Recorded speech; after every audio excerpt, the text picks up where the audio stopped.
哎呀，这空调吹着就是舒服，哎呀，好凉快呀，真爽。是啊，你早上一来就把空调开的啊？主管呐，外面都40多度了，你看室内的温度也这么高，不开空调怎么工作呀？外面40度跟里面有什么关系啊？我看你啊，你就是个头脑帽，没见过空调，在乡下是不是没看到空调是长什么样的？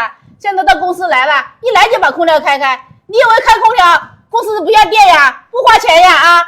主管，老板都说了，天气太热了，可以开空调的。老板还说了，开空调每个人交100块钱的电费的。这事我怎么不知道啊？快点交钱！那给你。以后老子灵光点儿。哎，不是，怎么了？我看刚才吵什么呢啊？是凉快啊。老板，今天办公室凉快不？凉快就对了。你看，早上我让他把空调开，他不开，所以我来了，我才开它。开完我就说他了。老板不是这样子的，这个空调是我打开的。你看我早上一来，是不是这里面太热了，我就把空调打开了。结果呢，这个经理他一来不分青红皂白就说这个电费不要钱呢，然后就收了我100块钱的电费。你收他钱呢？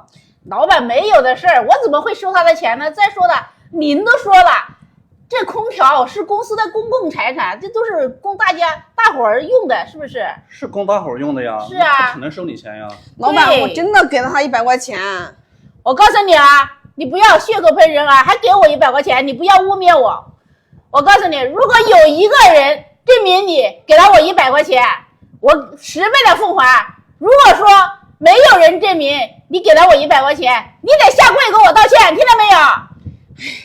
屏幕前的家人们，你们帮我证明一下，这个黑心的主管确实收了我100块钱，求求你们帮我证明一下，右边不管是什么，帮我全部都点满，谢谢你们了，好人一生平安。